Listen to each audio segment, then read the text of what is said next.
అందరికీ నమస్కారం. కాయస్థ అంబదేవుడు ఈ పేరు మీరు ఎప్పుడైనా వినున్నారా? కాకతీయ సామ్రాజ్య చరిత్ర కనుక మీకు తెలుసుంటే ఖచ్చితంగా ఈ పేరు మీరు వినే ఉంటారు. కాకతీయ సామ్రాజ్యాన్ని ఎంతో గొప్పగా పరిపాలించిన రాణి రుద్రమదేవి. కాకతీయ సామ్రాజ్యం అనే పేరు వినపడగానే మీకు గుర్తొచ్చేది రాణి రుద్రమదేవి. ఇలాంటి రాణి రుద్రమదేవికి వీర విధేయుడు కాయస్థ అంబదేవుడు. చివరకు రాణి రుద్రమదేవి మరణానికి కారణం కాయస్థ అంబదేవుడు. అది ఎలాగో తెలుసుకోవాలంటే ముందు దానికి జరిగిన చరిత్ర కొంచెం మనం తెలుసుకోవాలి. అంబదేవుని తల్లిదండ్రులు మేనమామ కట్టుబట్టలతో గణపతి దేవుని వద్దకు, రాణి రుద్రమదేవి గారి తండ్రి గారైన గణపతి దేవుని వద్దకు ఆశ్రయం కోరుతూ వచ్చారు. గణపతి దేవుడు కూడా వాళ్ళకి ఆశ్రయం ఇచ్చి ఆదరించి మాన్యాలు పదవులు అన్నీ ఇచ్చి ఆదుకున్నారు. వీళ్ళు కూడా గణపతి దేవుని పట్ల అంతే వీర విధేయతలతో ఉన్నారు. అంబదేవుని మేనమామ గాంగేయ సాయిలు గణపతి దేవునికి చివరి శ్వాస వరకు కూడా తన ప్రాణాన్ని అడ్డు వేస్తూ గణపతి దేవుణ్ణి కాపాడుకుంటూ వచ్చారు. ఇంత గొప్ప కుటుంబంలో పుట్టారు అంబదేవుడు. రుద్రమదేవి అంబదేవుడు చిన్న వయసు నుండి చాలా స్నేహంగా ఉండేవాళ్ళు. తరువాత కాలంలో రుద్రమదేవికి వీర విధేయతుడుగా ఉండేవాడు అంబదేవుడు. ఈ అంబదేవుడు 13వ శతాబ్దపు అధిపతి. అతను దక్షిణ భారతదేశం అంటే ప్రజెంట్ ఆంధ్రప్రదేశ్లో స్వతంత్ర సంస్థానాన్ని రూపొందించాడు. వీళ్ళు మొదట కాకతీయ చక్రవర్తులకు సామంతులుగా ఉండేవాళ్ళు. 1272లో అంబదేవ అన్న త్రిపురారి తరువాత కాయస్థ అధిపతిగా అయ్యాడు అంబదేవుడు. రాణి రుద్రమదేవి అంబదేవుణ్ణి తన సొంత తోబుట్టులాగా భావించారు. అంబదేవుడు గొప్ప పరాక్రమశాలి. అంబదేవుడు క్షుద్రోపాసకుడు. ఘోర తపస్సు చేసి కిరాత భైరవుని వశపరుచుకొని క్షుద్ర పూజల్లో రుద్రమదేవికి విధేయులుగా ఉన్న వారిని కూడా బలి ఇచ్చే అంతగా తయారయ్యాడు. అందుకు కారణం గణపతి దేవునికి కుమారులు లేనందువల్ల రుద్రమదేవికి పట్టాభిషేకం చేశారు. రుద్రమదేవిని రాణిగా చేసిన తర్వాత కాకతీయ సామ్రాజ్యం వైభవంగా వెలుగొందింది. సామంతరాజులు కూడా రుద్రమదేవికి వీర విధేయులుగా ఉండేవాళ్ళు. ఇదే రాణి రుద్రమదేవికు ఆపదగా సంభవిస్తుందని బహుశా ఎవ్వరూ ఊహించి ఉండరు. రాణి రుద్రమదేవికి పట్టాభిషేకం చేయడం, అందరూ రాణి రుద్రమను నెత్తిన పెట్టుకుని పూజించడం, విదేశాలలో వర్తకం ఎగుమతుల ద్వారా రుద్రమదేవికి పేరు ప్రతిష్టలు రావడం, ఇవన్నీ చూసిన అంబదేవుడు తట్టుకోలేకపోయాడు.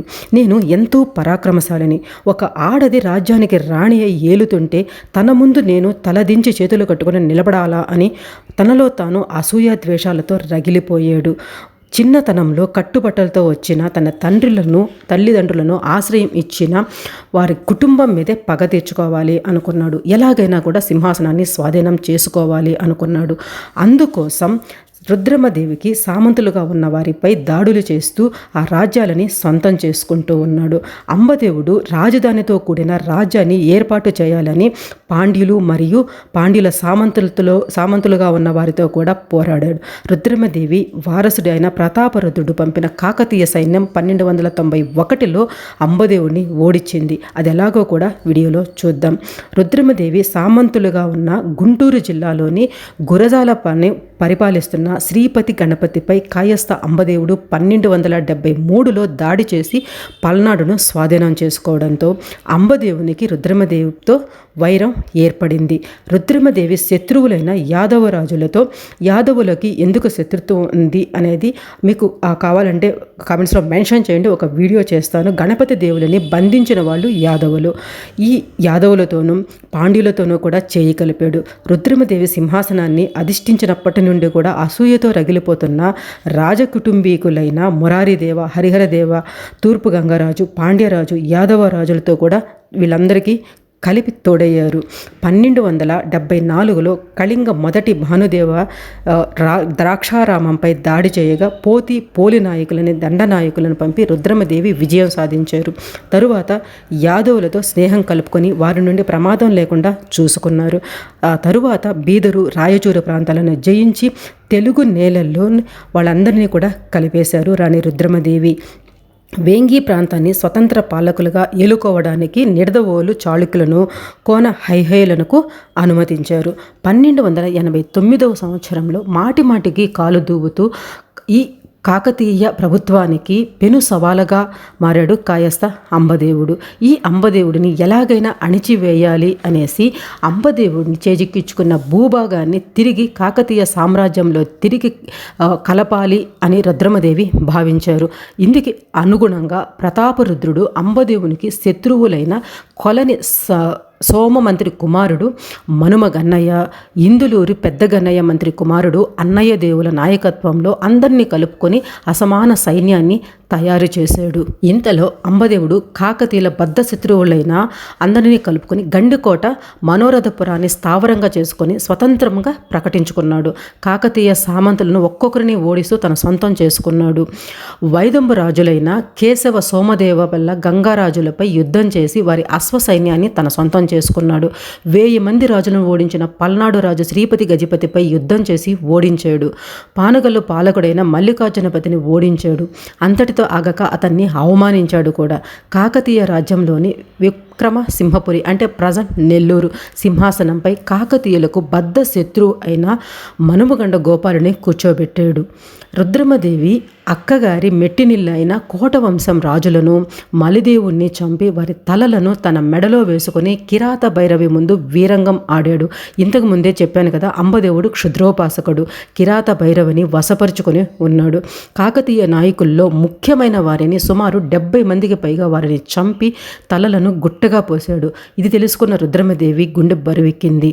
ఇక ఆగకూడదు, ఎలాగైనా కూడా ఈ అంబదేవుడిని ఉపేక్షించకూడదు, ఎలాగైనా తన అహంకారాన్ని అంతం చేయాలి అని 80 ఏళ్ల వయసులో యుద్ధానికి సిద్ధమయ్యారు. అంబదేవుడు ఓరుగల్లుపై దండెత్తి వస్తున్నాడని తెలుసుకున్నారు. రాజ్యంలోని ముఖ్యులను అందరినీ కూడా సమావేశపరిచి అంబదేవుడిని అడ్డుకోవాలి అని పిలుపునిచ్చారు. ఓరుగల్లు కోటకు 72 బురుజులుంటాయి. ప్రతి బురుజు వద్ద ఒక్కో నాయకుడు నుంచారు. కోట చుట్టూ పెద్ద కందకాన్ని తవ్వించి అందులో ముసళ్లను వదిలారు. ఆలస్యం చేయకుండా ఓరుగల్లు కోటకు కాపలాగా రుద్రమదేవి తన మనవడు అయిన కుమార రుద్రదేవుడిని ఉంచి యుద్ధానికి సిద్ధమయ్యారు. అక్కడ ఉన్న వాళ్ళు అందరూ కూడా 80 ఏళ్ల వయసులో మీరు యుద్ధభూమికి వద్దు, మీరు వెనక ఉండి మమ్మల్ని నడిపించండి అన్నారు. కానీ రుద్రమదేవి వినలేదు. కాకతీయ సైన్యం చాలా పెద్దది. అశ్వదళానికి రుద్రమదేవి చిన్న అల్లుడు ఇందులూరి అన్నయ్య మంత్రిని నాయకుడిగా, గజదళానికి బెండపూడి అన్నయ్య మాతృను నాయకుడిగా, సైన్యాధ్యక్షుడిగా మల్లికార్జున నాయకుడిగా నియమించి రుద్రమదేవి యుద్ధానికి బయలుదేరారు. కాకతీయ సైన్యం కదులుతుంటే వచ్చే శబ్దానికి భూమి దద్దరిల్లింది. అంబదేవుడు కృష్ణానది దాటి వస్తున్నాడు. అంబదేవుడిని భువనగిరి వద్ద ఉన్న చందపట్ల వద్ద అడ్డుకున్నారు రుద్రమదేవి. యుద్ధం మొదలయ్యింది. కాకతీయ సైన్యం దెబ్బకు కాయస్థ సైన్యం కకావికలమైంది. అన్నయ్య మంత్రి తన సైన్యాన్ని గరుడ వ్యూహం పన్నమని ఆదేశించారు. ఈ దెబ్బకు అంబదేవుని సైన్యం ఆ వ్యూహాన్ని పసిగట్టలేక ఆ వ్యూహంలో చిక్కుకొని ఆయుధాలు విడిచి బందీలయ్యారు. రుద్రమదేవి 80 ఏళ్ల వయసులో కూడా శత్రువుల తలలను ఆకులను తుంచినట్టు నరికేస్తున్నారు. కాకతీయ సైన్యం అంబదేవుని సైన్యాన్ని ఊచకొత కోసారు. అంబదేవునికి అపార నష్టం వాటిల్లింది. ఓటమి తప్పదని అర్థమయ్యింది. యుద్ధం నుండి తప్పించుకున్నాడు. కానీ ఈ యుద్ధంలోనే రాణి రుద్రమదేవి వీరమరణం పొందారు. రుద్రమదేవి వీరమరణం గురించి ఈ యుద్ధంలో జరిగిన సంఘటనలు 2 విధాలుగా చెప్తారు. రెండిటి గురించి మనం తెలుసుకుందాము. చీకటి పడగానే యుద్ధం ఆగిపోయింది. యుద్ధంలో గాయపడిన వారు గుడారాల్లో చికిత్స చేసుకుంటున్నారు. రుద్రమదేవికి కూడా గాయాలయ్యాయి. గుడారంలో సేద తీరుతున్నారు. యుద్ధంలో ఓడిపోవలసిన పరిస్థితిని తట్టుకోలేని అంబదేవుడు ఒక కుట్ర పన్నాడు. తన సైన్యంలోని కొంతమందిని వెంటబెట్టుకుని భువనగిరి కొండను చుట్టూ తిరుగుతూ కాకతీయ గుడారాలు ఉన్న ఆ సైన్య గుడారాలు ఉన్న ప్రదేశానికి చేరుకున్నాడు. కాకతీయుల గుర్రాలను వశపరుచుకున్నాడు. తరువాత వెనక వైపు నుండి కాకతీయ గుడారాలపై అటాక్ చేశాడు. కాకతీయులు ఈ పరిస్థితిని ఊహించలేదు. ఇలా అంబదేవుడు దొంగ దెబ్బ తీశాడని ఊహించలేదు. అంబదేవుడి సైన్యం వెనక నుండి చేసిన అటాక్కి కాకతీయ సైన్యం కకావికలమైంది. ఊహించని పరిణామం కదా. ఇందులూరి అన్నయ్య మంత్రి, బెండపూడి అన్నయ్య మంత్రులు తమ సైన్యాలను అలర్ట్ చేశారు. మల్లికార్జున నాయకుడు అంబదేవుని సైన్యాన్ని ధీటుగా ఎదుర్కొన్నాడు. ఇంతలో కాకతీయ సైన్యానికి ఎదురుగా ఉన్న ఆ అంబదేవుని సైన్యం కూడా ఎదురుదాడి ప్రారంభించింది. ఇదంతా గమనించిన రుద్రమదేవి ఒక్క ఉదుటున పైకి లేచారు. కానీ గాయాల కారణంగా, వయోభారణం కారణంగా లేవలేకపోయారు. కానీ తన మదిలో తన తండ్రికి ఇచ్చిన మాట ఎక్కడ నిలబెట్టుకోలేకపోతానో అని, తన రాజ్యం అంబదేవునికి సొంతం అవుతుందేమో అనే ఊహ తనను నిలువనీయలేదు. అంతే, ఒక్కసారిగా ఆ పరమశివుడిని తలుచుకొని యుద్ధరంగంలోకి దూకారు. ఇంతలో అంబదేవుని సైన్యం రుద్రమదేవిని చుట్టుముట్టారు. ఇది గమనించిన మల్లికార్జున మల్లికార్జున నాయకుడు రుద్రమదేవిని కాపాడి అక్కడి నుండి తప్పించి పల్లకీలోకి మార్చారు. కానీ ఆ యుద్ధంలోనే మల్లికార్జున నాయకుడు రుద్రమదేవి వీరమరణం పొందారు. కాకతీయ సైన్యం ఓరుగల్లుకు బయలుదేరారు. ఈ యుద్ధంలో అంబదేవుడు గెలిచాడు. కానీ అంబదేవుని సైన్యం ఓరుగల్లు కోట వైపు ఒక్క అడుగు కూడా వేయలేకపోయారు. అన్నయ్య మంత్రులు అందరూ కూడా అడ్డుకున్నారు. అంబదేవుడు గెలిచినా కూడా కోటను సొంతం చేసుకునేదానికి సాహసం చేయలేకపోయాడు. యుద్ధంలో బ్రహ్మ రాక్షసుడిగా పేరున్న అత్యంత పరాక్రమశాలి అయిన అంబదేవుడు ఈ యుద్ధంలో ఒక ఆడ మనిషిని దొంగ దెబ్బతో యుద్ధంలో ఓడించాడు అన్న అపకీర్తి వస్తుందేమో అని మళ్ళీ భయపడ్డాడు. గెలిచినా కూడా ఈ యుద్ధంలో రుద్రమదేవి మరణించినా కూడా ఈ గెలుపు గురించి అంబదేవుడు ఎక్కడ ప్రస్తావించలేదు. ఇక రెండవ విషయం తెలుసుకుందాము. యుద్ధంలో ఎదురుగా రుద్రమదేవిని గెలవనేనని తెలుసుకున్న అంబదేవుడు కుట్ర పన్నాడు. ఆ రోజు కార్తీక సోమవారం. రాణి రుద్రమదేవి శివునికి పరమ భక్తురాలు. యుద్ధభూమికి కొంచెం దూరంలో గుడారంలో పూజలు చేసుకుంటున్నారు. ఆ పూజల్లో అంబదేవుడు పురోహితులుగా తన మనుషులను పంపి రుద్రమను వెనక నుండి పొడిచారు అని కూడా చరిత్రలో చెబుతారు. రుద్రమదేవికి వెన్నుపోటు పొడిచిన అంబదేవుడు ప్రతీకారం తీర్చుకోవాలని ప్రతాపరుద్రుడు తన సైన్యంలోని ఒక భాగాన్ని అంబదేవుని పైకి పంపారు. సైన్యానికి ఇందులూరి అన్నయ్య నాయకత్వం వహించారు. ఈ సైన్యం 1291లో త్రిపురాంతకంపై దాడి చేసి అంబదేవుడిని తరిమేశారు. ఈ విధంగా రెండు రకాలుగా రాణి రుద్రమదేవి మరణం గురించి చెబుతారు.